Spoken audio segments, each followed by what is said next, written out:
우리는 지난 주일 이 초대교회의 내부적인 문제로 인해서 7명의 집사님들이 세워지는 장면을 보았습니다.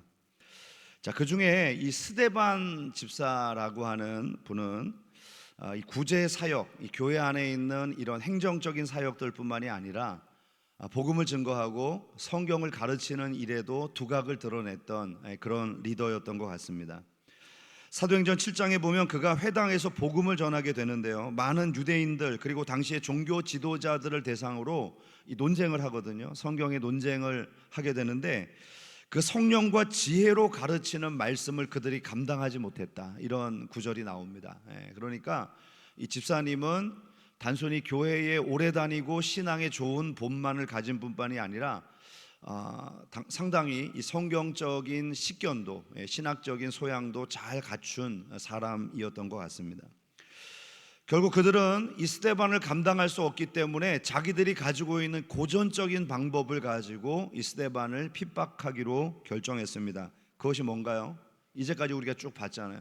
사람들을 매수해서 거짓 증인을 세우고 재판정에 세워서 사람들을 선동하는 그런 일이었습니다. 예수님의 때에도 유대인들은 동일한 방법으로 예수님을 십자가에 못 박았죠.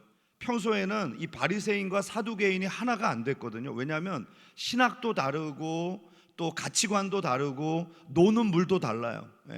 뒤에 나오겠지만 사두개인은 주로 성전과 예루살렘 공회를 중심으로 정치적인 활동을 했던 사람들이고, 바리새인은 지금으로 말하면 뭐 신학교나 기도원이나 뭐 이런 영적인 사역들을 주로 했던 사람들이거든요. 서로 안 맞는 사람.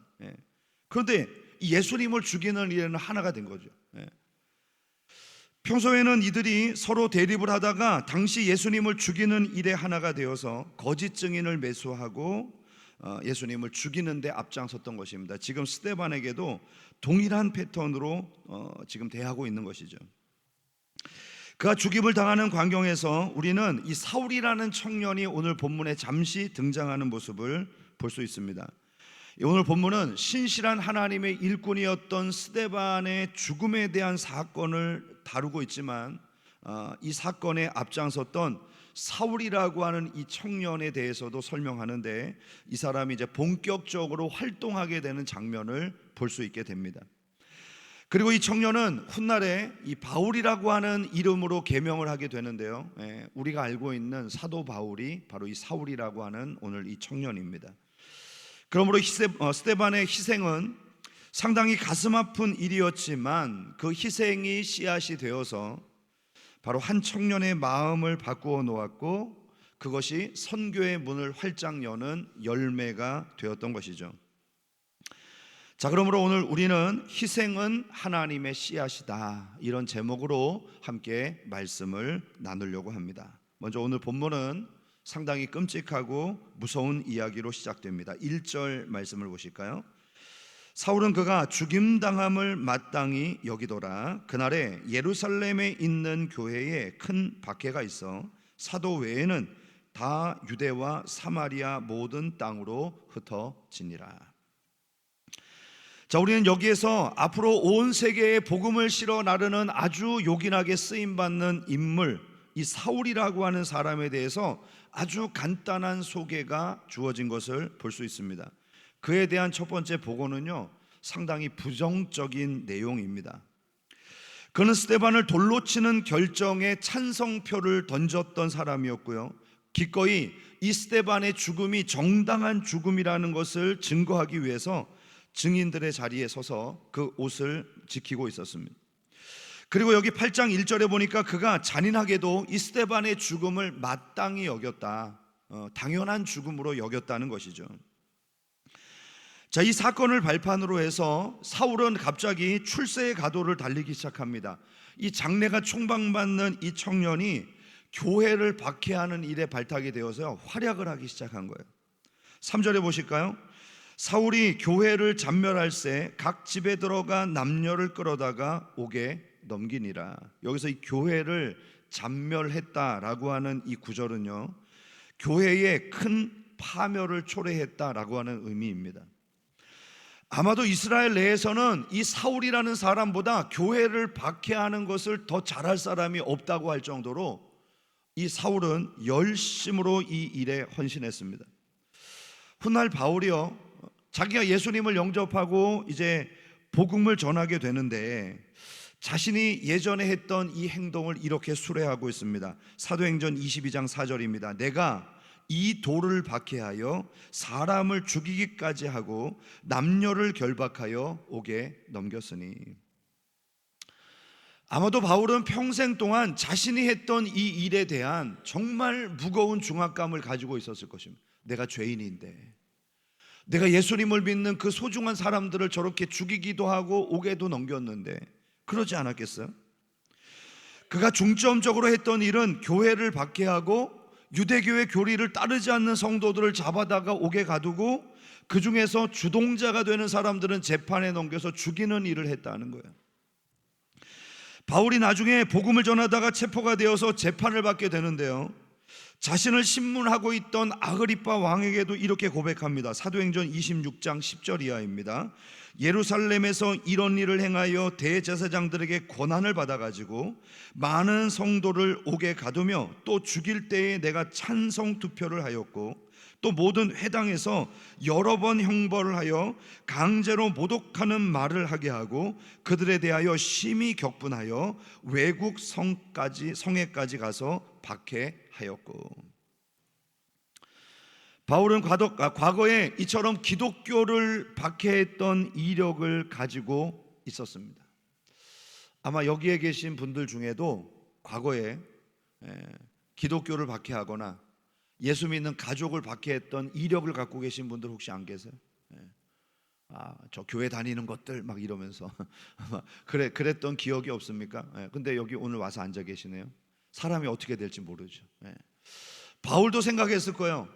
내가 예전에 그렇게 많은 그리스도인들을 잡아서 옥에 가뒀더니 이제는 내가 그 자리에 서서 재판을 받는구나, 이런 생각을 하지 않았겠어요?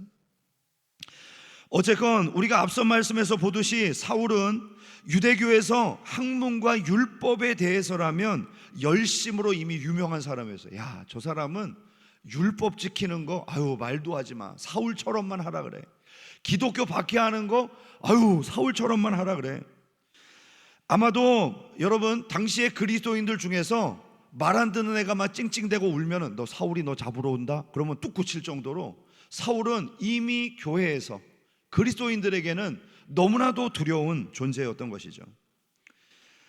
사울이 다메섹에서 주님을 만나고 앞이 보이지 않을 때 그 다메섹에 거주하고 있었던 아나니아라고 하는 성도가 있었는데요, 예수님이 그에게 좀 가서 그를 위해서 기도를 해줘라, 이렇게 이야기합니다.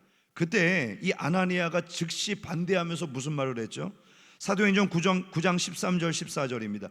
아나니아가 대답하되 주여, 이 사람에 대하여 내가 여러 사람에게 듣사온즉 그가 예루살렘에서 주의 성도를 적지 않은 해를 끼쳤다 하더니 여기서도 주의 이름을 부르는 모든 사람을 결박한 권한을 대제사장에게 받았나이다 하거늘.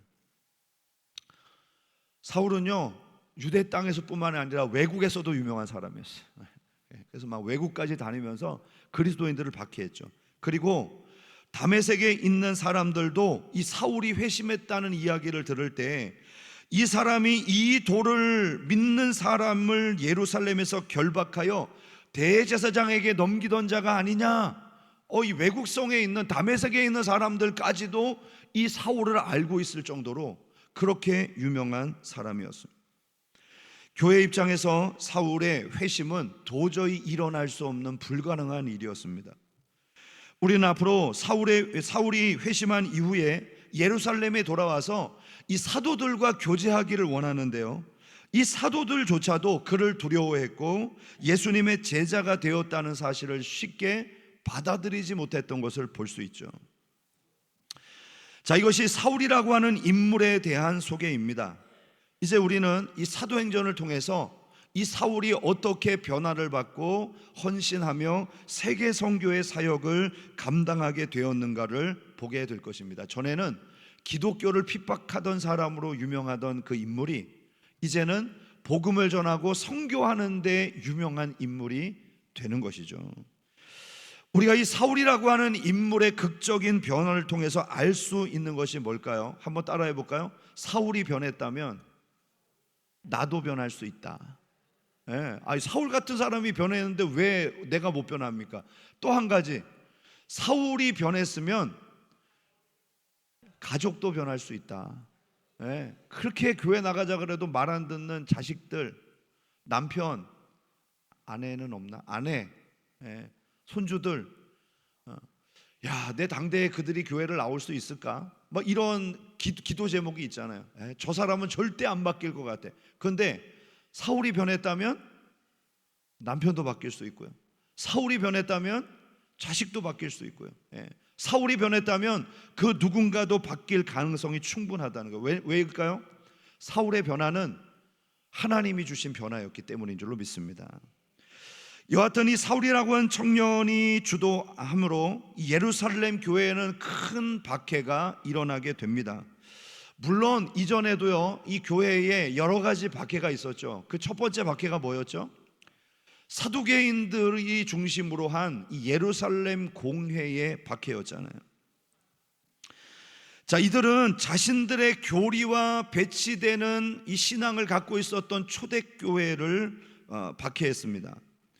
자, 이들은요, 천사도 믿지 않고 부활도 믿지 않고 영도 믿지 않았던 사람이에요. 그러니까 부활이 없으니까 내세도 없는 거 아니겠습니까? 그런데 이 초대교회가 전하는 건 뭐예요? 예수님의 부활을 전하고 성령을 받았다고 영을 전하고, 천사의 능력, 그 놀라운 능력이 일어나는 것들을 증거하고, 그러니까 영 이 사람들이 마음에 안 드는 거죠.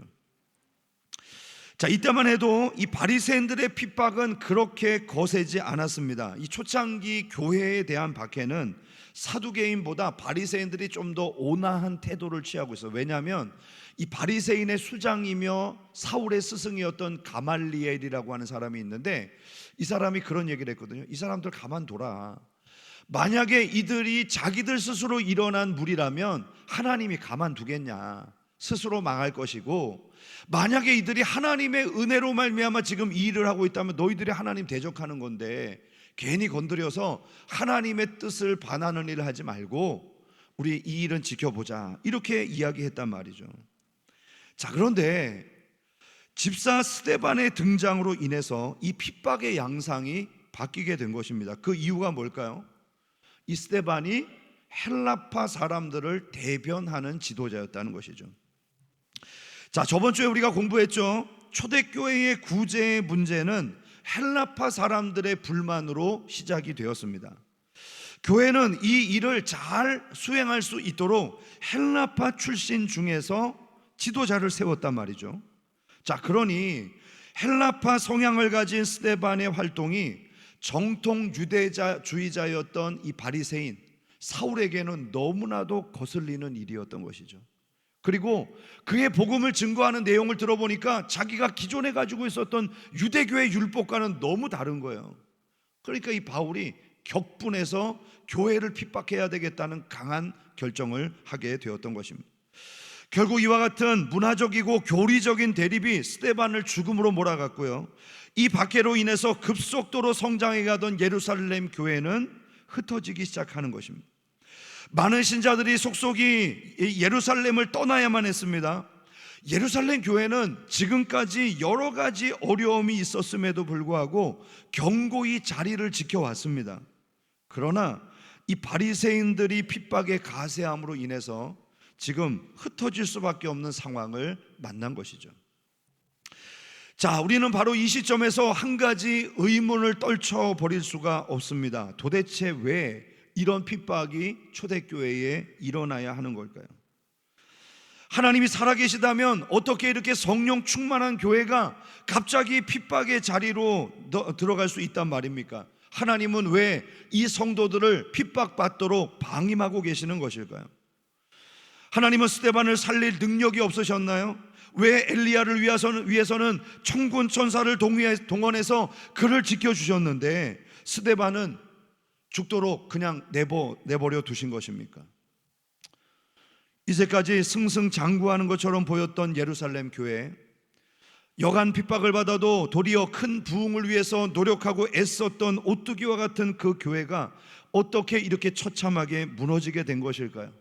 그토록 성령 충만하고 많은 사람들에게 존경받던 스데반은 왜 형장의 이슬로 사라져야만 하는 걸까요? 그리고 교회는 왜 사방으로 흩어져서 고난을 당해야 되는 상황에 놓이게 된 것입니까? 그들이 헌신을 안 했습니까? 그들이 예배를 소홀히 드렸나요? 기도하지 않았나요? 다 했잖아요.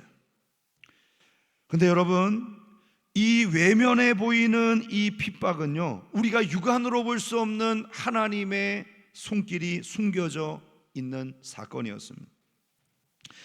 교회를 향한 무서운 박해와 하나님의 자녀들이 맞닥뜨린 이 무서운 시련이 오히려 새로운 교회의 역사를 써가기 위한 하나님의 섭리의 손길이었다는 것이죠.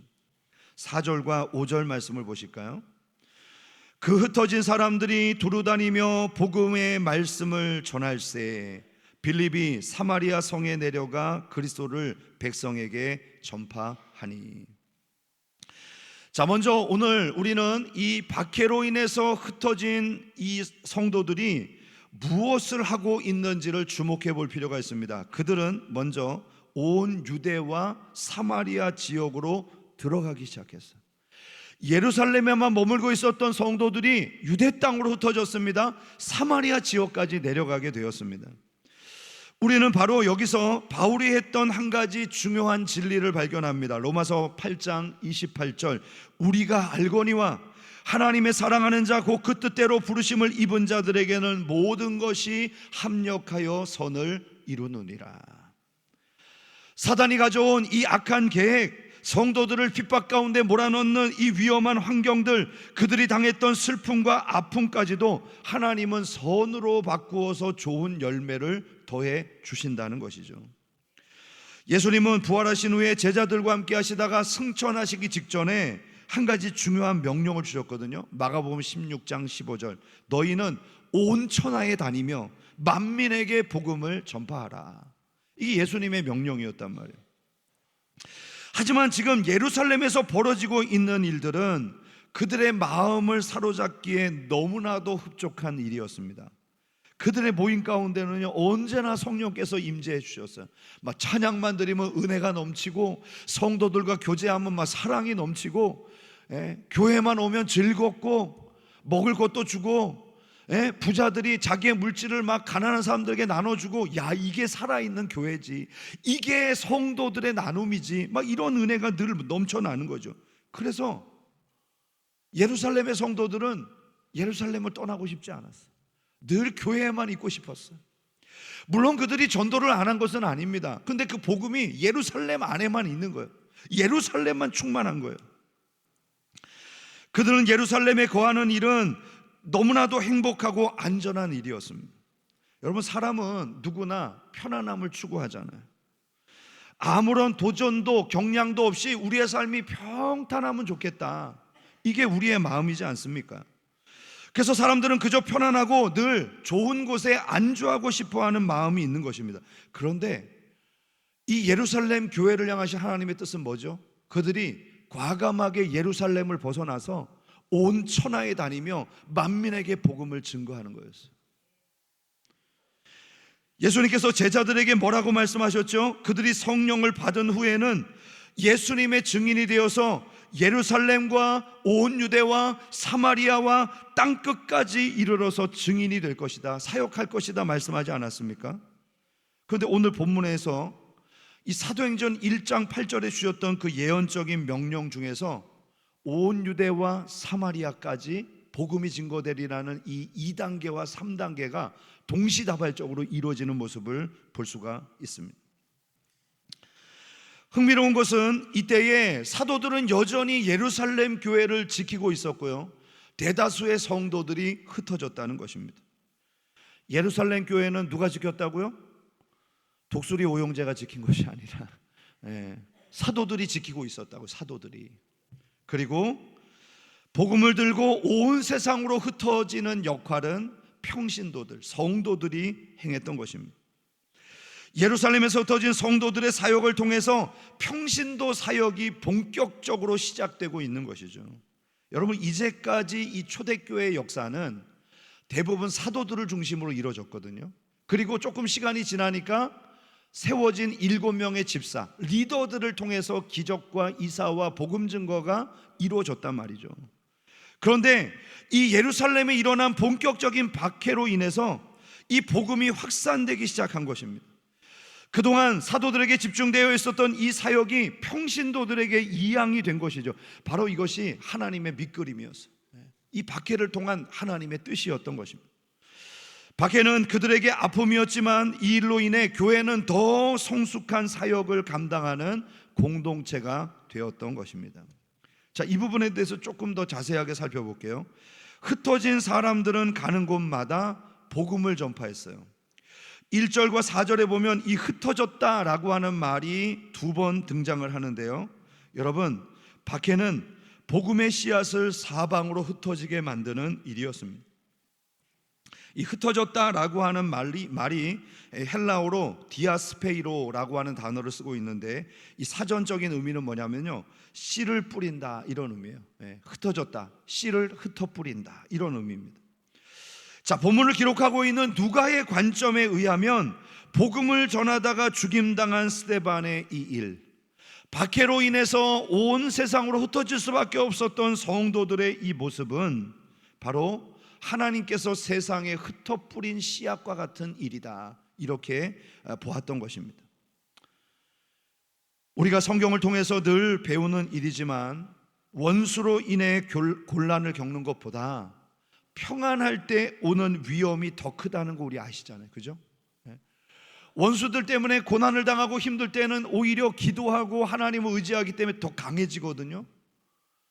그런데 평안하면 이 평안이 내가 잘해서 또는 아무 문제도 없어서 온 그냥 혜택인 줄 알고 가만히 있다 보면 그때 무너지는 거예요. 이게 평안할 때가 더 위험한 거죠. 그래서 우리가 이런 찬양 있잖아요. 약할 때 강함 되시네, 나의 보배가 되신 주, 주 나의 모든 것. 주 안에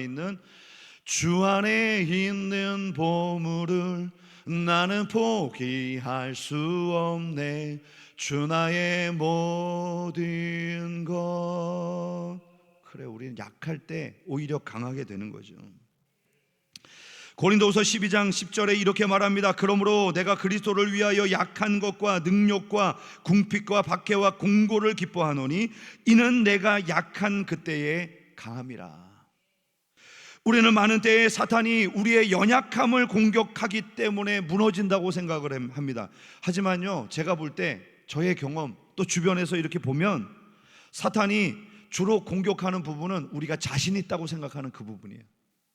여러분, 그것 때문에 우리가 넘어집니다. 우리가 아무리 강해도요, 우리를 공격하는 사탄보다 강할 수는 없잖아요.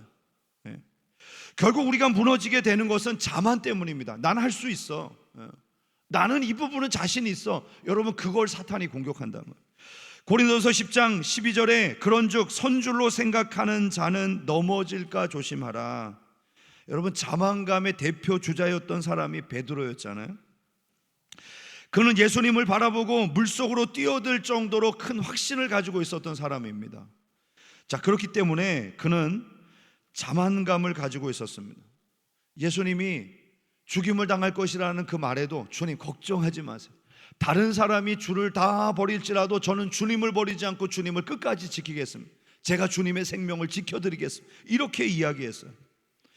그가 겟세마네 동산에서 예수님을 체포하러 왔던 군졸들을 대할 때도요, 이 대제사장 말고의 길을 칼로 떼버리잖아요. 여러분, 이것은 뭡니까? 분명히 자신이 뭔가를 할 수 있다는 자신감이 있었다는 것을 반영한 거예요. 근데 여러분, 그토록 자랑했던 자신의 개인적인 확신이 공격을 받게 되니까요, 그가 여지없이 무너집니다. 이게 특징인데요, 교만한 사람은 쉽게 좌절로 가기가 쉬워요. 왜 그러냐면 내가 가지고 있었던 자만이 무너지면 다 사라지는 거예요. 하나님을 의지하는 사람은 내가 무너져도 하나님이 남아있는데, 나 자신을 의지하는 사람은 내가 무너지면 다 사라지는 거예요. 그러니까 이 교만이 얼마나 무서운 겁니까? 그가 예수님께 야단을 맞고 난 뒤에 그가 어떤 행동을 했는지 여러분 말 안 해도 아시잖아요. 도망가고 예수님을 3번이나 부인하고 얼마나 많은 두려움에 사로잡혔습니까? 어떻게 이런 일이 벌어질 수 있을까요? 그것은 자신이 강하다고 생각할 때 일어나는 것입니다. 우리는 자기의 힘을 의지합니다. 그러므로 자만감이 높으면 기도하지 않게 되고요, 결국은 우리보다 강한 사탄의 밥이 될 수밖에 없는 것이죠. 하지만 우리가 약하다고 생각할 때 우리는 철저히 주님을 의지하게 되고 사탄보다 강한 주님의 능력을 얻게 되는 것입니다. 여러분, 제가 주일학교 아이들 설교할 때 종종 써먹는 건데요, 이 종이 한 장이 있잖아요. 이 종이 한 장 센가요? 어떤가요? 별로 안 세죠. 이거 제가 이렇게 갖고 찌르면 찢어집니다, 이거. 그런데 이거를 이 튼튼한 아크릴 위에다 붙였다고 생각을 해보세요. 여러분, 이거 주먹으로 쳐갖고 종이 찢으실 분 있으면 앞으로 나와보세요. 10분 드릴게요. 10분. 어렵죠. 종이 한 장 있을 때는 찢기가 너무 쉬운데 강력한 벽에다 갖다 붙여놓으면 이 종이는 절대 찢어지지 않아요. 왜 그럴까요? 얘가 강해서가 아니라 강한 벽 때문에요. 우리가 우리 자신으로 있을 때는 찢어지기 쉬운 종이 한 장에 불과하지만 주님께 딱 붙어 있으면요, 사탄이 와서 아무리 치고 공격을 해도 절대 우리를 해할 수가 없어요. 이것이 영적인 원리입니다. 자, 이제 이어지는 말씀의 초점은 이 초대교회의 사도들이 세운 7명의 집사 중에 하나였던 이 빌립이라고 하는 사람에게 옮겨집니다.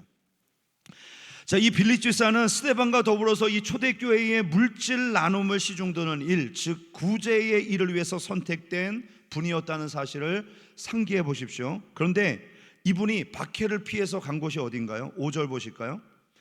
빌립이 사마리아 성에 내려가 그리스도를 백성에게 전파하니. 자, 우리가 잘 아는 대로 이 사마리아는 유대인들과는 역사적으로 좋지 않은 감정이 있는 그런 지역이었습니다. 예수님께서 너희가 권능을 받고 사마리아와 땅끝까지 가서 증인이 되라고 말씀하셨을 때 아마 제자들 중에 대다수는 그런 생각을 했을 거예요. 주님, 제가 땅끝까지 가라는 거는 그래도 어려워도 순종을 할 수 있는데 사마리아는 가고 싶지 않아요. 아마 이런 생각하지 않았을까요? 그 정도로 싫어했습니다. 오늘 본문에도 보면 많은 사람이 내려간 것이 아니라, 물론 여러 명 갔겠지만 빌립 혼자 내려간 것처럼 돼 있잖아요. 이게 많이 안 갔다는 거예요. 사마리아 지역은 될 수 있으면 가기 싫은 거예요. 유대로 가면 갔지 땅끝으로 가면 갔지 사마리아는 안 가고 싶은 거죠. 그러나 빌립은 박해를 피해 사마리아로 갈 수밖에 없었고요, 자신이 할 일이 복음을 전하는 일이기에 그리스도를 전파한 것입니다. 그런데 사람들이 빌립의 말에 귀를 기울이고 마음을 열어 복음을 듣기 시작한 거예요. 빌립의 사역은 너무나도 단순했습니다. 그는 그저 사마리아 성에 내려가서 그리스도를 전했어요. 오늘 본문에 보면 뭐 그가 어떤 식으로 전했다, 무슨 내용을 전했다, 그게 없죠. 그냥 그리스도를 전했답니다. 그가 무슨 특별한 전도 기법이 있거나 언변이 있었던 것이 아니었습니다. 여기에서 우리는 복음의 진짜 능력이 어디에 있는가를 알게 됩니다. 그것은 다름 아니라 예수 그리스도예요. 그리스도를 전하면 되는 거예요. 그리스도께서 그의 언변이 되어 주셨고 그의 능력이 되어 주셨고 그의 복음을 전하는 사람들의 마음을 열어 주셨던 것이죠. 바울은 고린도전서에서 자신이 고린도에 처음 갔을 일에 대해서 이렇게 설명합니다. 고린도전서 2장 1절 이하입니다. 형제들아, 내가 너희에게 나아가 하나님의 증거를 전할 때에 말과 지혜의 아름다운 것으로 하지 아니하였나니 내가 너희 중에서 예수 그리스도와 그의 십자가에 못 박히신 것 외에는 아무것도 알지 아니하기로 작정하였습니다. 내가 너희 가운데 거할 때에 약하며 두려워하며 심히 떨어노라. 내 말과 전도함이 지혜에 권하는 말로 하지 아니하고 다만 성령의 나타남과 능력으로 하여 너희 믿음이 사람의 지혜에 있지 아니하고 다만 하나님의 능력에 있게 하려 하였노라. 오늘날 많은 전도자들이 먼저 사람의 마음을 얻으려고 노력합니다. 물론 이것이 참 중요합니다. 자, 그것이 복음을 들을 수 있는 기회를 제공하고 마음의 문을 여는 열쇠가 되기도 하니까요. 그러나 바울은 고린도에 갔을 때 그런 거를 고려하지 않았다는 거예요. 완전 전도의 기법과는 반대를 택했다는 겁니다. 그런 복음을 전할 때 설득 있는 말과 수사하기 가미된 화려한 언변을 사용하지 않았습니다. 오히려 십자가에 못 박히신 예수님 외에는 전하지 않기로 작정했다는 거예요. 그것이 하나님의 능력이라고 생각했기 때문이죠. 신약 성경에 나타난 모든 복음의 중심에는 예수님만이 계실 뿐입니다. 예수님이 빠진 복음, 예수님이 빠진 관계, 예수 그리스도가 빠진 사랑은 오직 인간적인 수단에 불과한 껍데기일 뿐인 것이죠. 복음의 중심에는 예수님이 계셔야 합니다. 그래서 내가 저 사람을 만나면 어떤 말을 할까, 또 어떤 구절을 끌어당겨서 저 사람을 설득할까, 이게 아니라 예수님을 전하는 거예요. 오늘 알려드릴게요. 한번 따라합시다. 예수님 믿으시나요? 네. 그러면 상대방이 반응이 올 거 아닙니까? 아, 저 교회 다녀요. 아니요, 예수님 믿으시냐고요. 교회 다니는 거 말고. 그럼 좀 이단이라고 생각할래나? 네. 근데 교회를 다녀도 예수님 안 믿는 사람이 있으니까. 네. 아, 그래서 나는 교회 다니고 예수님 믿는다 그러면 아유, 감사합니다. 저 인광교회 다니는데 우리 함께 기도하고 이 지역을 전도하려고 제가 열심히 하는데 좀 도와주세요. 그러면서 같이 인사를 나누면 돼요. 근데 교회를 안 다녀요. 예수님 믿으세요?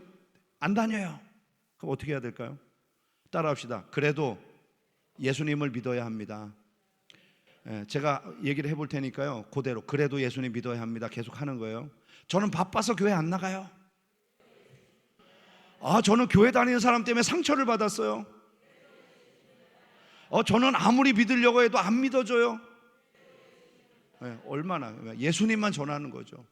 그리고 헤어질 때 이렇게 하는 겁니다. 따라합시다. 예수님 믿으면 참 좋습니다. 이게 예수님만 전하는 거죠. 예수님 믿으시나요? 뭐 얘기를 합니다. 아, 저 못 믿어요. 그래도 예수님 믿어야 합니다. 그리고 이야기하다가 헤어질 땐 예수님 믿으면 참 좋습니다. 기도하겠습니다. 또 다음 또 만나고 이렇게 하는 거예요. 빌립은 오늘 오직 그리스도만 전했을 뿐인데 그가 복음을 전했을 때 나타난 현상은 뭡니까? 6절과 7절입니다. 무리가 빌립의 말도 듣고 행하는 표적도 보고 한 마음으로 그가 하는 말을 따르더라. 많은 사람에게 붙었던 더러운 귀신들이 크게 소리 지르며 나가고 또 많은 중풍병자와 못 걷는 사람이 나으니. 성경은 이것이 그리스도를 전했을 때 일어난 일이라고 우리에게 증거하고 있습니다. 참으로 놀라운 것은요, 이 기사와 표적이 사도들에게만 집중되지 않았다는 거예요. 이제는 평신도인 빌립을 통해서도 충만하게 일어나고 있다는 것이죠. 여러분, 성령께서는 어떤 특정한 사람에게만 편협하게 역사하지 않습니다. 성령의 능력은 직분 따라오지 않아요. 목사라고 더 많고 평신도라고 적은 것이 아니란 말입니다. 우리 속에 계신 성령께서는 여러분 개개인의 삶을 알고 계시고 역사하시는 분입니다. 이와 같이 빌립이 사마리에서 복음을 전했을 때 그 복음의 결과로 나타난 열매가 뭡니까? 8절 읽어주세요. 8절 시작. 그 성에 큰 기쁨이 있더라. 오늘 본문은 스데반의 죽음으로 인해서 교회가 흩어지고 큰 울음으로 시작되는 모습을 봅니다. 그러나 그 결말은 큰 기쁨으로 맺고 있습니다. 이것이 바로 그리스도의 복음입니다. 예수님께서 태어나시던 그 즈음에 아버지 요셉에게 천사가 나타나서 이렇게 이야기합니다. 무서워 말라. 보라, 내가 온 백성에게 미칠 큰 기쁨의 좋은 소식을 너희에게 전하노라. 오늘 다윗의 동네에 너희를 위하여 구주가 나셨으니 곧 그리스도 주시니라. 초대교회에 일어난 복음의 불길이 바로 사탄의 박해를 막지 못했습니다. 여러분, 지금 산불 나갖고 난리죠. 저 산청 지역에서 시작된 산불이 어제 밤에도 안 잡혀갖고 계속 뉴스에 나오더라고요. 지금 중앙선, 저 춘천에서 안동 가는 이 기차가 지금 그 운행이 안 된답니다. 뭐 지금 전국 곳곳에서 난리가 났고요. 얼마 전에 LA에서 산불 났는데 이번엔 또 눈이 내려가지고 한국인 3명이 여행 갔다가 실종됐다고 또 뉴스에 떴어요. 지금 세상이 난리입니다. 근데 여러분, 불이 붙었어요. 그럼 어떻게 꺼야 되죠? 물 뿌려. 처음에 불이 일어났을 때 가장 쉬운 방법, 옷 같은 거나 이불 같은 걸로 덮으면 돼요. 그러니까 산소를 차단하면 됩니다. 그런데 그 불을 끄겠다고 막 몽둥이 갖고 두드려요. 그럼 어떻게 될까요? 불씨가 날아가요. 그 불을 끄겠다고 막 몽둥이로 두드리는데 바람까지 불어요. 이 지금 산청에서 난 불이 바람 때문에 지금 번지고 있는 거예요. 그래서 바람까지 불어요. 그럼 어떻게 돼요? 더 번지는 거예요. 예. 여러분 지금 초대교회에 성령의 불이 임했어요. 근데 사탄이 지금 뭐해요? 박해라고 하는 몽둥이로 지금 교회를 두드리고 있어요. 그러니까 이 불씨가 어떻게 되는 겁니까? 예, 사마리아와 유대와 땅끝까지 번지기 시작하는 거예요. 사탄은 이걸 몰랐어요. 박해만 하면 불이 꺼질 줄 알았어요. 예. 그런데 이 불꽃이 점점 흩어져서 성령의 역사를 이루어 갔던 것입니다. 여러분, 그러므로 희생은 바로 선교의 씨앗이 되었던 것입니다. 사실 결실을 위해서 희생해야 한다는 것은요, 우리에게 그렇게 달가운 일이 아닙니다. 여러분, 씨앗이 결실하기 위해서 어떻게 해야 되죠? 잘 붙어 있었던 신앙에서 떨어져야 되잖아요. 예, 땅에 떨어져서 심겨야 돼요. 그리고 자기가 썩어져야 돼요. 싹이 나고 자라야지만 열매 맺을 수 있잖아요. 씨의 입장에서는요, 모든 것이 다 불만이에요. 왜 멀쩡한 내 이 안정적인 삶의 터전에서 내가 떨어져야 돼? 저 어두침침한 땅에 내가 묻혀야 되고, 왜 썩어야 되고, 내가 왜 나를 불태워서 싹을 틔워야 돼? 그런 불만이 있을 수 있는데, 여러분, 이 과정이 없다면 결실이 있나요? 있을 수 없죠. 시편 126편 5절과 6절은 이렇게 기록합니다. 눈물을 흘리며 씨를 뿌리는 자는 기쁨으로 거두리로다. 울며 씨를 뿌리러 나가는 자는 반드시 기쁨으로 그 곡식단을 가지고 돌아오리로다. 여러분의 헌신이 하나님의 씨앗이 되어서 반드시 기쁨의 결실을 누리는 역사가 되기를 축복합니다. 혹여라도 여러분들이 안정을 선호하고 그냥 여기가 좋사오니 이런 마음을 가지고 있었다면, 우리 하나님이 흩으시기 전에 우리 스스로가 헌신해서 흩어질 수 있는 축복이 있기를 주님의 이름으로 축원합니다. 한번 따라합시다. 모이면 예배하고, 모이면 기도하고, 모이면 사랑으로 교제하고, 흩어지면 뭘 해야 될까요?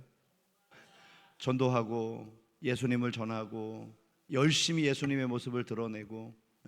그래서 우리가 오늘 모여 있는 거는요, 잘 흩어지기 위해서 모인 거예요. 이걸 아셔야 돼요.